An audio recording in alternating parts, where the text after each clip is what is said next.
They say the lagoon swallowed them whole.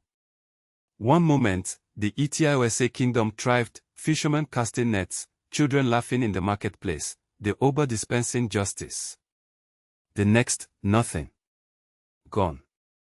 1862, not a battle, not a plague, just emptiness. Imagine waking to a silent world, the air thick with the absence of thousands.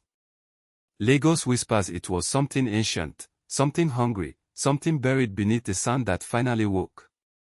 We journey into the heart of Eti-Osa's ghost, seeking the truth behind its darkest secret. For centuries, the sun has beaten down on the shores of Lagos, baking the sand into secrets. We tell ourselves we know this land, its history etched in textbooks and whispered in folklore. But some stories remain buried, swallowed by the earth, dismissed as myth. Today, we unearth one of these stories, a chilling tale of a kingdom swallowed by darkness, a mystery that continues to haunt the landscape. Before the sprawling metropolis of Lagos consumed it, there existed a kingdom, small yet vibrant, Eti-Osa. Nestled along the lagoon, its people thrived on fishing, trade, and the rhythms of the land. They were known for their intricate artistry, their deep connection to the spirit of the water, and a powerful, almost unnerving, sense of unity. Life in Eti-Osa mirrored that of many coastal communities in the region. Families lived in close-knit compounds, ruled by a council of elders and a paramount chief, the Oba. They worshipped the Orishas, celebrating the bounty of the ocean and the fertility of the land. But beneath this veneer of normalcy lay something different. Something that outsiders struggled to understand, a spiritual intensity that permeated every aspect of their lives. The Eti-Osa people, they knew things. Things about the other side. They could speak to the ancestors in ways we have forgotten. And then, it happened. In the year 1862, Eti-Osa vanished. Not slowly, not through war or famine, but overnight. Gone. The houses stood empty, the fishing nets lay abandoned, the fires burned cold. The people simply disappeared. The British colonial authorities, then consolidating their power in Lagos, were baffled. Reports at the time spoke of deserted villages, an eerie silence broken only by the lapping of the waves. There were no signs of struggle, no bodies, no clues. The official explanation, hastily filed away in dusty archives, attributed the disappearance to a massive outbreak of disease, cholera perhaps, or smallpox. But the locals knew better. Whispers persisted, tales of a powerful curse, a vengeful spirit, a pact made with forces best left undisturbed. Some said the Eti-Osa people had offended a powerful water deity, Olikan, and were swallowed by the lagoon as punishment. Others spoke of a hidden portal, a gateway to another realm, that the entire kingdom had stepped through, never to return. These were dismissed as superstitious nonsense, the ramblings of frightened villagers. But recently, new evidence has emerged, uncovered during archaeological excavations near Lekki. Evidence that challenges the official narrative and points to something far more sinister. Among the artifacts recovered were not just pottery shards and tools, but human remains. Hundreds of them. And that is not even the terrifying part. The bones showed no signs of disease. No signs of violence. But they were all hollowed out. Welcome back. We're delving deeper into the shadows, into the whispers that linger on the wind. We are seeking tangible proof, hard evidence to support the unthinkable possibilities. And to find it, we must look further back. Much further. For centuries, historians have grappled with the tantalizing enigma, the lost land of Punt. Ancient Egypt's most lucrative trading partner, a source of unimaginable riches, vanished from the historical record as mysteriously as the kingdom of Eti-Osa.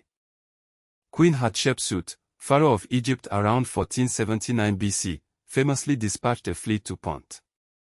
Her temple at Deir el-Bahari depicts the expedition in stunning detail, ships laden with mud trees, ebony, gold, ivory, exotic animals, a treasure trove that fueled Egypt's grandeur. But where did it come from?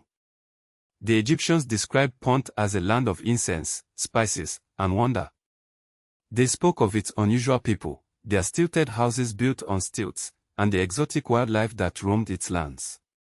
Some scholars believe Punt lay somewhere on the Horn of Africa, perhaps in modern-day Somalia or Eritrea. Others point south, suggesting a location along the East African coast, maybe even as far as Mozambique. But despite countless expeditions and tireless research, the precise location of Punt remains stubbornly elusive. This absence stings the more, because the archaeological record shows the trade continued for hundreds of years. Egyptians needed resources, and Punt had them. So, what happened? Why did records dry up around 1069 BC, at the end of the New Kingdom and the start of the Third Intermediate Period? This is where the whispers begin. Could Punt have been more than just a trading partner? Could it have held something Egypt desperately needed, something they would do anything to protect? Consider this: the collapse of contact with Punt coincides with a period of significant upheaval and decline in Egypt. Pharaohs lost power. Temples were raided. The social order crumbled. Was Punt a victim? Or was it something far more sinister? Some fringe theories propose that Punt wasn't simply a geographical location. Instead, they suggest Punt represented a gateway, a portal to something else. Ancient texts, often dismissed as mythology, hint at beings dwelling in Punt with abilities beyond human comprehension. Beings that could control the very elements, beings tied to the land itself. Now, consider the timeline. The disappearance of Punt around 1069 BC and the sudden vanishing of the Eti-Osa Kingdom in 1862. Nearly 3,000 years separate these events. But what if they are connected? What if whatever swallowed Punt has been waiting, dormant, watching, and hungering until it was time to strike again? And what if the key to finding the Eti-Osa Kingdom lies, not in West Africa, but in digging up the secrets of a forgotten land from over 3,000 years ago? Here we go. Chapter 3: Why it matters now. Dust motes dance in a forgotten gallery, illuminated only by the beam of a lone flashlight. We see it in movies, we read about it in books, the curse of the pharaohs. A mystical retribution visited upon those who dare disturb the slumber of ancient Egyptian royalty.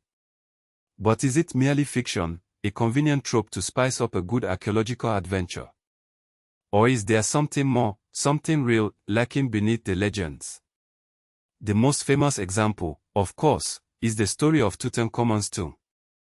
In November of 1922, Howard Carter, financed by Lord Carnarvon, cracked open the sealed entrance to a time capsule of unimaginable riches.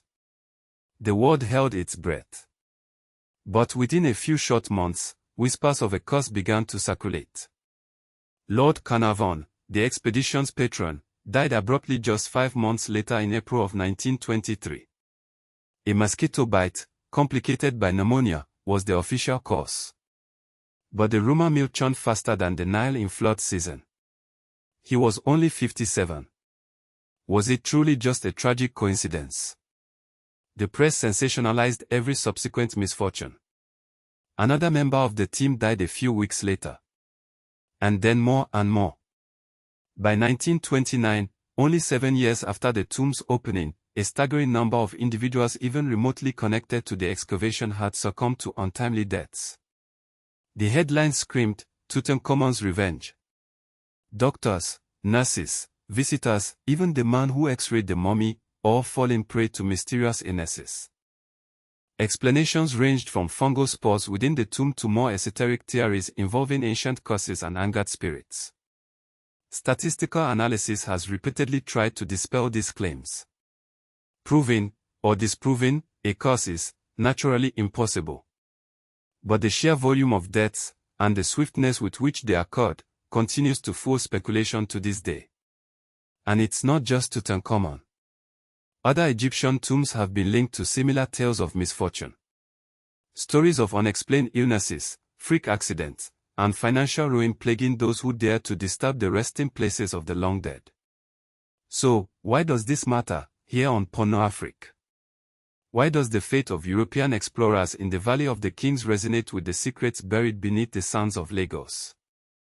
Because the belief in ancestral power, in the ability of the dead to influence the living, is not confined to ancient Egypt. It's a belief deeply woven into the fabric of many African cultures. A belief that, if mishandled, can have devastating consequences. Consider the Eti-Osa Kingdom, swallowed by the earth in 1862.